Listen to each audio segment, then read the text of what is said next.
Hello दोस्तों, कैसे हो आप लोग। स्वागत है आपका मेरे चैनल देहाती सिस्टर में। आज का क्लास बहुत ही खास होने वाला है क्योंकि हम लोग पढ़ने जा रहे हैं क्लास 10 का SCRT। Class 6, class 7, class 8, class 9 का मैंने SCRT डाल दिया है और ये है क्लास 10 का SCRT पॉलिटिकल साइंस का। बिल्कुल चैनल पे नया है तो चैनल को सब्सक्राइब कर लें और बेल आइकन को प्रेस कर लें क्योंकि अपने नोट्स को मैं हमेशा ही शेयर करती हूँ। प्ले लिस्ट को आप चेक कर लें और टेलीग्राम को ज्वाइन नहीं किए हैं तो उसको ज्वाइन कर लें आप लोग। बहुत ही हेल्पफुल सेशन होने वाला ये आप सब के लिए। तो चलिए पहला क्लास का पहला क्वेश्चन हम लोग शुरू करते हैं कि पहला है, पहले तो यहाँ देखिए क्लास 10 लिखा हुआ है। उसके बाद है कि लोकतांत्रिक व्यवस्था में शासन का केंद्र बिंदु होता है। तो लोकतांत्रिक व्यवस्था में ना शासन का केंद्र बिंदु कौन होता है, तो लोग होते हैं। मैं इसलिए इसको बोल रही हूँ ना क्योंकि ये थोड़ा सा आप भी नोट्स बनाएंगे, कुछ टाइम तक पढ़ेंगे, उसको रिवीजन करेंगे तो उसका फिर स्पेलिंग थोड़ा सा ये हो जाता है, ब्लर हो जाता है। तो आप इसको देख के आराम से जो मैं बोल रही हूँ ना उसके अकॉर्डिंग आप अपना नोट्स तैयार कर लें। दूसरा क्वेश्चन है 21वीं सदी में लोकप्रिय रूप है। क्या लोकप्रिय रूप है, तो लोकतंत्र का। अगला क्वेश्चन है कि Tata institute of social sciences कहाँ है, तो ये मुंबई में है। अब इसकी स्थापना कब हुई थी, Tata institute of social sciences की स्थापना कब हुई थी, तो 1936 ईस्वी में हुई थी। उसके बाद अगला क्वेश्चन है कि भारत की वित्तीय राजधानी है, तो भारत की वित्तीय राजधानी मुंबई है। ऐसे राजधानी पूछेगा तो भारत की राजधानी दिल्ली है, आपको भी पता है। अगला क्वेश्चन है कि ब्रुसेल्स की राजधानी है, तो ब्रुसेल्स की राजधानी है बेल्जियम और इसकी बोली क्या है, डच। इसकी बोली क्या है, डच। अगला क्वेश्चन है भारत के संविधान के अनुच्छेद 15 में उपबंध 6 को जोड़कर आर्थिक रूप से कमजोर वर्गों के लिए आरक्षण संबंधी प्रावधान निम्नलिखित में से किस संविधान संशोधन के द्वारा किया गया है, तो इसका सही आंसर होगा, थोड़ा सा मैं इसको ऊपर कर लेती हूँ ताकि आपको आसानी हो ये क्वेश्चन देखने में। तो इसका सही आंसर होगा 103वें संविधान संशोधन में ना इसका जिक्र है। अगला क्वेश्चन है कि ओलंपिक खिलाड़ियों में से कौन से नस्लीय मतभेद के खिलाफ थे, तो 3 नाम आप याद रखिएगा। ये क्वेश्चन बहुत इंपॉर्टेंट है, इसको भी आई आप करिएगा क्योंकि बहुत ही इंपॉर्टेंट है इसको। स्मिथ, कार्लोस और नॉर्मन, ये तीनों ही नाम हैं जो कि ओलंपिक खिलाड़ी हैं लेकिन नस्लीय भेदभाव के खिलाफ हैं, यानी भेदभाव वो नहीं करते हैं। अगला क्वेश्चन जाति का आधार है और नस्ल का आधार डैश होता है, तो जाति का आधार क्या होगा और नस्ल का आधार क्या होगा, तो जाति का आधार होगा सामाजिक और नस्ल का आधार होगा जीव शास्त्री। मुझे लग रहा है प्रीवियस क्वेश्चन में ये पूछा गया क्वेश्चन है, किसी न किसी क्लास में पूछा है।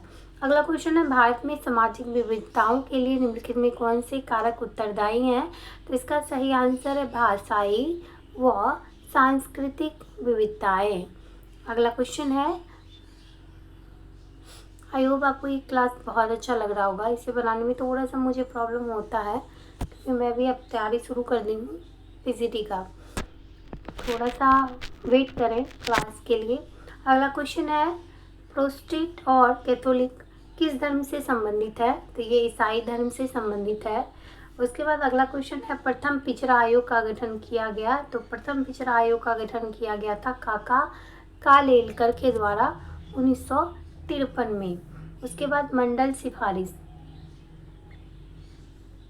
मंडल सिफारिश से कौन संबंधित है, तो विश्वनाथ प्रताप सिंह, विश्वनाथ प्रताप सिंह मंडल सिफारिश से संबंधित हैं, जो कि ओबीसी में कितने प्रतिशत आरक्षण की बात करते हैं, 27% आरक्षण की बात करते हैं। उसके बाद है सामाजिक विभाजन की राजनीति कितने तत्वों पर निर्भर करती है, तो सामाजिक विभाजन की राजनीति 3 तत्वों पर निर्भर करती है, स्वयं की पहचान, समुदाय की मांगें और सरकार की प्रतिक्रिया। उसके बाद अगला क्वेश्चन है, अस्पृश्यता अपराध अधिनियम कब पारित किया गया था, या अस्पृश्यता अपराध अधिनियम कब लागू हुआ। तो ये 1955 में हुआ था। इसको अभी भी याद करिएगा, बहुत इंपॉर्टेंट ये क्वेश्चन है। और 1976 में ना इसे सिविल अधिकार संरक्षण बना दिया गया। ये भी बहुत इंपॉर्टेंट है, इसको भी आप याद रखिएगा। उसके बाद 1955 में ये पारित हुआ, 1976 में इसे सिविल अधिकार अधिनियम बना दिया गया। दोनों ही याद रखिएगा, अस्पृश्यता अपराध अधिनियम को। उसके बाद किस समाज सुधारक ने जातिवाद भेद भाव की मुक्ति की वकालत की, यानी कि जातिवाद का विरोध किया, एक तरह से ये बोल सकते हैं उसकी मुक्ति के लिए ना वकालत की या कदम उठाया। तो कौन कौन से लोग हैं ये जानते हैं, बहुत इंपॉर्टेंट है ये भी। महात्मा गांधी सबको पता है, ज्योतिबा फूले, डॉक्टर अंबेडकर यानी भीमराव अंबेडकर जी, राम मनोहर लोहिया जी। तो आप सबको याद रखिएगा इन सब को, क्योंकि इन सब ने ही काम किया है किसके लिए, जातिवाद, जाति भेदभाव के लिए। अगला क्वेश्चन है, धर्म को राजनीति से अलग नहीं किया जा सकता है। ये कथन किसका है, बहुत इंपॉर्टेंट कथन है ये कथन है महात्मा गांधी जी का। उसके बाद 2011 की जनगणना के अनुसार महिलाओं के लिए कौन सी भागीदारी दर है, 25.51%। बिल्कुल सही आंसर है। अगला क्वेश्चन है कि भारत में प्रथम जनगणना 1972 में हुआ था। कब हुआ था ये पूछेगा, तो 1972 में हुआ था, मेयो के समय में। और पूछेगा कि भारत में नियमित जनगणना कब हुआ था, तो 1881 में, रिपन के समय में। सबसे पहले जनगणना कहाँ हुआ था, ये सारा SCERT में दिया हुआ है। तो सबसे पहले जनगणना स्वीडन में दिया गया। अब अगर BPSC में ये क्वेश्चन पूछ लेगा तो बोलेगा आउट ऑफ सिलेबस था, क्योंकि NCERT में आपको ये चीज़ मिलेगा नहीं। तो SCERT में दिया है, तो दोनों को पढ़े प्रॉपर मेरे कहने से। 10 की जनगणना सबसे पहले USA में हुआ था। USA यानी अमेरिका, आप इसको लिख लें, थोड़ा सा मेरा मिसपेल्ड हो गया। अगला है, जनसंख्या का सिद्धांत किसने दिया, बहुत इम्पोर्टेंट है। TS माल्थस ने इसका सिद्धांत दिया था। उसके बाद अगला क्वेश्चन है महाविभाजन, इसको आप USA कर लीजिएगा। महाविभाजन वर्ष कहा जाता है, तो 1921 को कहा जाता है, आप इसको याद रखिएगा। उसके बाद ये इम्पोर्टेंट है, ऐसे एक बार ये डाटा NCERT से आप मिला लीजिएगा। मुझे लग रहा है SCERT में थोड़ा सा अलग दिया है, मानता है SCERT ही करंट डाटा, ठीक है, तो आप उसको देख लीजिएगा। तो 2011 की जनगणना के अनुसार पुरुष साक्षरता दर 82.1414 और साक्षरता दर है 74.04। महिला साक्षरता दर 65.46। ये SCERT का डाटा है, आपको गलत लग रहा है तो आप NCERT का इसका पढ़ लें, कोई ऑप्शन नहीं है। अब दिया हुआ था बुक में तो मुझे लिखना पड़ा, और मैंने लिखा भी था। अगला है क्वेश्चन, सत्ता में साझेदारी, बिल्कुल बहुत इम्पोर्टेंट होने वाला है ये क्लास टोटल। उसके बाद है स्थानीय स्वशासन। तो आप सबको पता है कि ये अनुच्छेद 40 में दिया गया है, इसमें ग्राम पंचायतों का संगठन करेगा, उसके बारे में जिक्र है। उसके बाद अगला है बलवंत राय मेहता समिति का कैसी संस्था थी, तो त्रिस्तरीय ये संस्था थी। उसके बाद अशोक मेहता समिति, ये आपको पता है कि 2 स्तरीय थी। जब क्षेत्रीय स्तर की सरकारों के नीचे की स्तर की सरकारों के भी सत्ता का बंटवारा होता है तो उसे क्या कहते हैं, तो उसे स्थानीय स्वशासन कहते हैं। उसे क्या कहते हैं, स्थानीय स्वशासन कहते हैं। अगला है 30 नंबर का क्वेश्चन, संघीय राज्य का उदाहरण है। कौन सा राज्य ऐसा है जो संघीय है, भारत एक अर्ध संघीय राज्य है, यह याद रखिएगा आप लोग।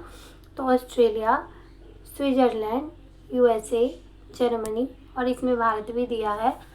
लेकिन KC व्हीलर के अनुसार भारत एक अर्ध संघीय राज्य, पहले भी क्लास में मैंने आपको बताया है। अर्ध संघीय शासन किस राज्य से शुरुआत हुई, यानी संघीय शासन की व्यवस्था किस राज्य में शुरू हुई थी, तो USA में। यूएसए से यानी अमेरिका से ये शुरुआत हुई थी। उसके बाद है 1947 में भारत में कितनी देसी रियासतें थी? 1947 के समय में जब हमारा देश भारत आज़ाद हुआ ना, तभी पूछ रहा है इसमें कि कितनी देसी रियासतें थी। तो 563। बहुत बहुत इम्पोर्टेंट है। और सरदार वल्लभ भाई पटेल, बिल्कुल ये इसलिए मैंने लिखा है यहाँ पे क्योंकि देसी रियासत से संबंधित वही थे। देसी रियासत का एकीकरण किसने किया था? तो सरदार वल्लभ भाई पटेल ने ही किया था। उन्होंने बहुत सारा मतलब कहे तो एक तरह से देसी रियासतें या देसी काम के लिए उन्होंने बहुत सारा काम किया था, इसलिए मैंने ऐसे लिखा था क्योंकि मुझे याद। अब देखिए यहाँ पे क्या है, देसी रियासतों का एकीकरण। अभी मैंने बताया आपको कि देसी रियासतों का एकीकरण किसने किया था। मैं इसको ट्रिक से लिखती थी SVBR, मतलब सरदार वल्लभ भाई पटेल। पटेल मतलब पी लिख सकते हैं आप, आर नहीं है वो पी है, तो इस टाइप से आप लिख लें। उसके बाद है उन्होंने क्या नीति अपनाई थी? तो दंड और प्रलोभन की नीति अपनाई थी। अगला है विधायी अधिकारों का उल्लेख कौन सी अनुसूची में दिया गया है? तो विधायी अधिकारों का उल्लेख दिया गया है 3वीं अनुसूची में, जिसमें संघ, राज्य और समवर्ती सूची तीनों ही आता है। कौन सा विषय केंद्र सरकार के अधीन है? तो मुद्रा बैंकिंग, डिफेंस, प्रतिरक्षा और संचार, ये सारे किसके अधीन है? तो केंद्र सरकार के अधीन है। राज्य सरकार के अधीन है कौन सा? तो जल। उसके बाद है अपशिष्ट विषयों पर कानून बनाने की शक्ति किसके पास है? अपशिष्ट विषय पे, मतलब जिसपे ना केंद्र बनाए ना ये बनाए राज्य बनाए, तो वो चला जाता है अपशिष्ट शक्ति में। लेकिन अगर इन दोनों में विवाद हो तो किसकी बातों को ज़्यादा पहलू दिया जाएगा, किसकी बातों को ज़्यादा माना जाएगा? तो केंद्र का। इसीलिए यहाँ पे दिया गया अपशिष्ट विषय पर कानून बनाने की शक्ति किसके पास है? तो केंद्र के पास है। आइए आगे देखते हैं क्या दिया है। मैंने कोशिश किया है CRT को एक एक लाइन पढ़ जाऊँ, मे भी उससे क्वेश्चन आए कि नहीं, लेकिन आया तो है पिछले बार। उसके बाद है कि सोवियत संघ के विघटन का क्या कारण था? तो सोवियत संघ के विघटन का कारण था विभिन्न भाषा वाले क्षेत्रों की अनदेखी, उसके बाद अत्यधिक केंद्रीकरण, रूसी मूल का नागरिकों का सत्ता की हिस्सेदारी में प्रधानता, गोरबाचेक के फैसले, ये सारा ही इसमें दिया हुआ है। उसके बाद है अगला क्वेश्चन है वेस्ट इंडीज संघ की स्थापना कब हुई थी? तो 1958 में वेस्ट इंडीज संघ की स्थापना हुई थी। उसके बाद है नाइजीरिया में किस वर्ष संघीय व्यवस्था की स्थापना हुई थी? तो 1950 में हुई थी, आप इसको याद रखिएगा। उसके बाद का क्वेश्चन है किसी राज्य के अस्तित्व और उसकी भौगोलिक स्थितियों के स्थायित्व पर परिवर्तन करने का अधिकार किसे है? तो वो ना संसद को है। बहुत इम्पोर्टेंट है ये भी। उसके बाद केंद्रीयकृत व्यवस्था लागू किया गया है किस अनुच्छेद में? तो अनुच्छेद 33 और 34, इसको भी आप याद रखिएगा दोनों अनुच्छेद को। उसके बाद का क्वेश्चन है, पहले इतना क्वेश्चन ले लेते हैं।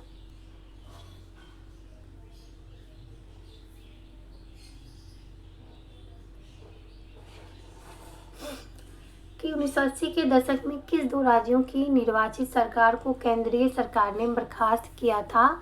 तो जम्मू कश्मीर एंड आंध्र प्रदेश, ये याद रखिएगा। 1980 के दशक में किन दो राज्यों के निर्वाचन सरकार को केंद्रीय सरकार ने बर्खास्त किया था? जो जम्मू एंड कश्मीर और यहाँ आंध्र प्रदेश है, यानी AK, यहाँ आंध्र प्रदेश है AP। उसके बाद राजस्थान के किस जिले में पंचायती राज व्यवस्था की शुरुआत हुई थी? तो ये सबको पता है, कॉमन क्वेश्चन है ये।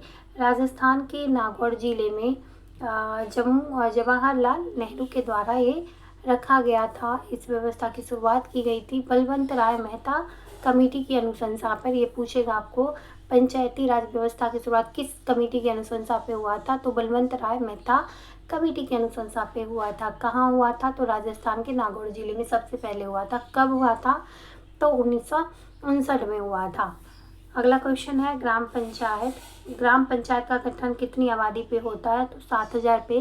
पंचायत समिति का 5,000 पे। ये सारा एससीईआरटी में दिया हुआ है। इसमें मैं इसको यहाँ पे लिखने का एक रीज़न था कि मैं कहीं प्रैक्टिस सेट लगाती थी तो थोड़ा सा कुछ और दिखता था, कहीं 5,000 कहीं 7,000, मैं कन्फ्यूज़ हो गई थी। तो मैंने एक जगह लिखा था कि पंचायत समिति में कितना होगा और ग्राम पंचायत में कितना होगा, तो दोनों का लिखने से मुझे थोड़ा सा फ़ायदा हुआ, इसीलिए मैंने लिखा था। चलिए इसको आगे देखते हैं, ये याद रखिएगा आप लोग। उसके बाद मुखिया त्यागपत्र किसे देगा? तो जिला पंचायती राज पदाधिकारी को। मुखिया त्यागपत्र किसको देंगे? तो जिला पंचायती राज पदाधिकारी को। उसके बाद बिहार पंचायती राज अधिनियम के अनुसार ग्राम पंचायत की स्थापना के लिए आबादी का शर्त कितना है? तो 7,000। मैंने पहले भी आपको बताया, वही चीज़ मैंने ऊपर लिखा है, दूसरा चीज़ मैंने ढूंढ के लिखा था। उसके बाद है ग्राम पंचायत के सदस्य किस बहुमत से मुखिया के विरुद्ध अविश्वास प्रस्ताव पारित करेंगे और मुखिया उप मुखिया अपने पद से हटाए जा सकते हैं? तो ये 2/3 बहुमत होगा। अब देखिए एक चीज़ मैं आपको बताती हूँ, जैसे ये क्वेश्चन मान लेते हैं हम लोग इसको, तो ये क्वेश्चन, एक क्वेश्चन आपको यहाँ मिल गया होता और दूसरा आपको मिलता ही नहीं, तो क्या प्रॉब्लम होता है ना, मैं बताती हूँ आपको। परेशान हो जाता है हर स्टूडेंट, मैं भी परेशान होती थी। नोट्स किसी का पढ़ने से यही फ़ायदा है, क्योंकि वो एक जगह उस चीज़ को लिखते हैं, क्योंकि इनको बार बार ये परेशानी होता है, तो फिर परेशानी ना हो इसके लिए वो लिखते हैं। तो बहुत अच्छा होता अगर किसी का नोट्स मिल जाता, तो एक बार आप ज़रूर देखिए इसको। एक जगह बहुत सारा कन्फ्यूज़न तो आपको होगा ही नहीं, जो मैं झेली हूँ वो होगा नहीं, वो मैं होने नहीं दूँगी, पहले ही मैं बता दूँगी आपको। तो ये सब अच्छा ही होता है किसी के नोट्स पढ़ने से। अगला है ग्राम पंचायत का आय का स्रोत क्या है? तो वित्तीय अनुदान, होल्डिंग्स व्यवसाय, मतलब होल्डिंग का व्यवसाय, और फीस व रेंट, वाहनों का निबंधन, मनोरंजन कर, ये सारा क्या है? ग्राम पंचायत का आय का स्रोत है। उसके बाद पंचायत अधिकतम कितने रुपए तक के मामले को सुलझा सकता है? तो इसमें हो जाएगा 10,000 के मामले तक सरपंच अधिकतम कितने रुपये तक के मामले को सुलझा सकता है? तो 10,000 तक के मामले को सुलझा सकता है। उसके बाद है ग्राम सभा की बैठक वर्ष भर में कम से कम कितनी बार होगी? ग्राम सभा की वर्ष में 4 बार होगी। उसके बाद का क्वेश्चन है कि जिला परिषद का कार्यकाल होता है तो 5 वर्षों का होता है। उसके बाद देखिए ग्राम, इसमें स्तर दिया गया है, ग्राम पंचायत, ग्राम पंचायत समिति और जिला पंचायत, ये स्तर है। सबसे निचला ग्राम पंचायत, उसके बाद पंचायत समिति, उसके बाद जिला परिषद, जिसको हम लोग जिला पंचायत या जिला परिषद भी बोलते हैं। और शहर में होता है नगर निगम, नगर परिषद, नगर पंचायत। सबसे नीचे होता है नगर पंचायत, फिर नगर परिषद, फिर नगर निगम। तो शहरी निकाय ये है और ग्रामीण ये है। नगर पंचायत की स्थापना किस जनसंख्या के बीच की जाती है? तो 12,000 से लेकर 40,000 के बीच की जाती है। अगला क्वेश्चन है, देखिए बहुत चीज़ इसमें पढ़ने वाला था क्लास 10 में, मुझे भी लगा, और तब मुझे जाके ना एक आइडिया मिला कि क्या क्या मुझे पढ़ना चाहिए खोज खोज के। अगला है नगर निगम की स्थापना किस जनसंख्या के बीच होनी चाहिए? नगर निगम की स्थापना तो 3 लाख के। उसके बाद है नगर परिषद के महापौर का कार्यकाल होता है, तो नगर परिषद के महापौर का कार्यकाल होता है 5 वर्षों का। उसके बाद है श्रीमती इंदिरा गांधी ने 1971 के आम चुनाव में कांग्रेस की पुनर्स्थापित किया, कांग्रेस को स्थापित किया, पुनर्स्थापित मतलब फिर से स्थापना की, और श्रीमती गांधी के नेतृत्व में भारत की सरकार बनी थी।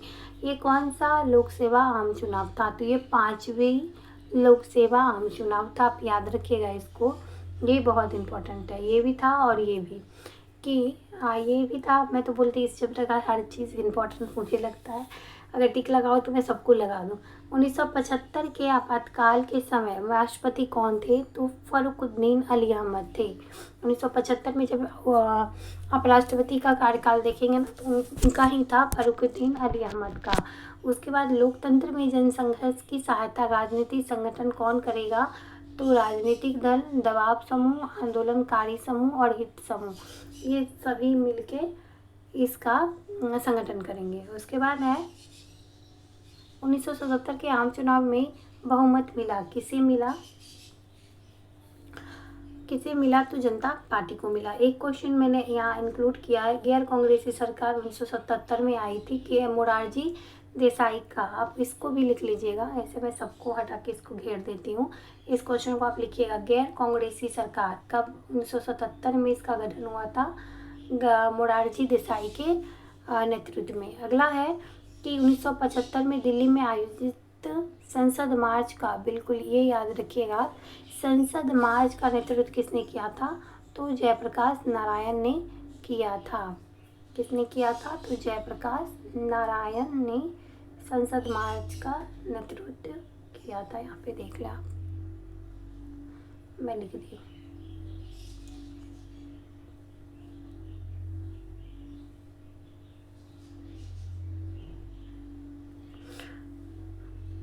अगला है, चिपको आंदोलन हुआ था, कहाँ हुआ था? तो उत्तराखंड में हुआ था। इसमें ना क्या हुआ था कि 2000 ईस्वी में यूपी से अलग हो गया था राज्य। कौन सा राज्य? उत्तराखंड राज्य। इसका निर्माण किया गया था उत्तराखंड का। लेकिन चिपको आंदोलन कहाँ से संबंधित है? तो चिपको आंदोलन ना संबंधित है उत्तराखंड से। उसके बाद दलित पैंथर्स ने किस वर्ष दलित हितों की भागीदारी के लिए संगठन बनाया था? तो 1972 में बनाया था। अगला है, नर्मदा बचाओ आंदोलन सरदार सरोवर बांध पे संबंधित है, जो कि ब्रांस घाटी में बहती है। नर्मदा नदी घाटी परियोजना किससे संबंधित है? तो नर्मदा नदी घाटी परियोजना गुजरात, एमपी और महाराष्ट्र से संबंधित है। उसके बाद सूचना का अधिकार अधिनियम की शुरुआत कब हुई थी? तो आपको भी पता है कि राजस्थान में हुई थी 2005 में, 12 अक्टूबर 2005 आप लिखिएगा पूरा इसका। तो ये बहुत इम्पोर्टेंट है, कुल मिलाकर ये बहुत इम्पोर्टेंट है ये वाला क्वेश्चन। इसको आप टिक आउट कर लीजिएगा और BVI लिख के रख लीजिएगा। ये सारा हम लोग क्लास 10 का ही पढ़ रहे हैं, क्लास 10 से। अगला है,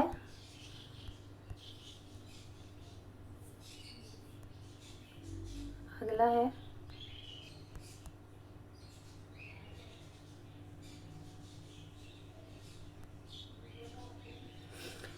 कि बोलीविया में जनसंघर्ष का कारण था। बोलीविया में जनसंघर्ष का क्या कारण था? तो पानी की कीमत में वृद्धि हो गई थी, यही कारण था। सेवर्स पार्टी आंदोलन कहाँ हुआ था? तो सेवन पार्टी आंदोलन हुआ था, सेवन पार्टी आंदोलन नेपाल में हुआ था। सप्तदलीय संगठन जिसको बोलते हैं, मुझे लगा सेवर्स की संधि होगा क्वेश्चन, लेकिन नहीं। सेवन पार्टी आंदोलन कहाँ हुआ था? तो नेपाल में, जिसे सप्तदलीय संगठन बोला जाता है। श्रीलंका कब आज़ाद हुआ था? 1948 में। ये तो बहुत फेवरेट क्वेश्चन है BPSC का भी, और स्टेट का तो अभी तक का 2 बार हुआ है, दोनों में ही पूछा है ये क्वेश्चन। उसके बाद राजनीतिक दलों की नींव सर्वप्रथम पड़ी थी कहाँ? तो ब्रिटेन में। उसके बाद है 1688 में गोरखपुर क्रांति के दोनों राजनीतिक दलों की नींव पड़ी, उसका नाम क्या था? तो व्हीग दल और टोरी दल। व्हीग दल और टोरी दल, ये दोनों ही इनका नाम था। अब देखें, ये वाला क्वेश्चन जो है ना, ये क्लास 9 में भी था ना, मैंने पढ़ाया है क्लास 9 का, पहले ही पेज में ये था, और अभी भी क्लास 10 में दिया है, तो भी बहुत इंपॉर्टेंट है ये चैप्टर। अगला है, लोकतंत्र का प्राण कहा जाता है? तो राजनीतिक दल को कहा जाता है। उसके बाद का क्वेश्चन है थोड़ा सा लंबा, पहले इसको ले लेते हैं। हाँ, उसके बाद का क्वेश्चन है कि एक पार्टी जो लोकसभा चुनाव या 4 राज्यों के विधानसभा चुनावों के कुल वोटों का कम से कम 6% वोट हासिल करती है, और लोकसभा में कम से कम कितने वोट जीतती है, उसे राष्ट्रीय पार्टी के रूप में मान्यता मिल जाती है। तो 4 सीटें होगा इसका, और इसको BVI आप लगाइएगा, बहुत इंपॉर्टेंट क्वेश्चन है ये। NCERT में भी दिया है, और ये क्वेश्चन सेम SCERT में भी दिया गया है, इसको आप रोक के आराम से लिख लें। उसके बाद का क्वेश्चन है, राज्य स्तरीय राजनीति दल की मान्यता प्राप्त करने के लिए उस दल को लोकसभा के विधानसभा के चुनाव में कितने प्रतिशत वैध मतों की आवश्यकता होती है? साथ ही राज्य विधानसभा की कम से कम कितनी सीटें जीतनी आवश्यक होती है? तो इसका सही आंसर होगा 6% और 4 सीटें। अगर प्रतिशत पूछेगा बोर्ड का तो 6% और सीटें पूछेगा तो 4 सीटें जितनी पड़ेंगी। उसके बाद है भारतीय जनता पार्टी का गठन हुआ था यानी बीजेपी का 1980 में। अगला क्वेश्चन है भारतीय जनता पार्टी के प्रथम अध्यक्ष कौन थे? तो अटल बिहारी वाजपेयी भारतीय जनता पार्टी के प्रथम अध्यक्ष थे। उसके बाद का क्वेश्चन है भारतीय कम्युनिस्ट पार्टी का गठन कब हुआ था? तो 1925 में हुआ था। बहुत इंपॉर्टेंट क्वेश्चन है ये वाला। देखिए पार्टी से वाला ना क्वेश्चन पूछ भी रहा है बहुत ज़्यादा, तो आप इससे तो पढ़ेंगे लेकिन आगे भी मैं डालूंगी क्लास, तो उसको भी आप देख लीजिएगा। मैंने एक जगह सबको लिखा है। उसके बाद है आम आदमी पार्टी की स्थापना कब हुई थी? तो 2012 में हुई थी। लोक जनशक्ति पार्टी की स्थापना जिसको लोजपा बोलते हैं उसका गठन हुआ था 2000 ईस्वी में। अगला क्वेश्चन झारखंड मुक्ति मोर्चा का गठन हुआ था तो 1973 में। अगला है जनता दल जिसको यूनाइटेड बोला जाता है, इस पार्टी का गठन कब हुआ था? तो 1999 में इस पार्टी का गठन हुआ था। अगला क्वेश्चन है कि किस देश का राष्ट्राध्यक्ष रबर स्टाम्प की तरह नहीं है? तो याद रखिएगा भारत का। अगला है कार्यपालिका में ऊर्जा होनी चाहिए तो विधायिका में दूरदर्शिता, जबकि न्यायपालिका में सत्य के प्रति निष्ठा होनी चाहिए। ये किसका कथन है? कथन वाला बहुत ही पूछा है इस बार, तो आप इसको स्किप मत करिएगा। ये कहा था अलेक्जेंडर हैमिल्टन ने, आप याद रखिएगा। उसके बाद 17वीं लोकसभा में महिलाओं की कुल संख्या कितनी थी? तो 78 थी 17वीं लोकसभा में। देखिए ये सब जो लोकसभा वाला था या जनता पार्टी का गठन ना, ये सब मैं अलग से भी पढ़ी हूँ, तो उसको भी मैं ज़रूर शेयर करूँगी। अलग से मैंने एनसीईआरटी में भी पढ़ा है, तो उसको मैं एक वीडियो में शेयर कर दूँगी। उसको मुझे एक जगह लिखना होगा या फिर क्वेश्चन के फॉर्म में है तो उस क्लास को ही मैं करवा दूँगी। आई होप आपको मेरा ये छोटा सा प्रयास बहुत अच्छा लगा होगा। अगर अच्छा लगा है मेरा ये छोटा सा प्रयास तो चैनल को लाइक करें, शेयर करें, सब्सक्राइब करें, थोड़ा सा शेयर ज़रूर करें। और ग्रुप डिस्कशन रात में होता है 10 बजे, अभी थोड़ा सा टाइम चेंज हुआ है, तो आप उसको भी ज्वाइन कर लें। Thank you so much video में बने रहने के लिए। चलिए जल्दी ही एक नई वीडियो को लेके आप सबके सामने मैं आऊँगी। Thank you so much.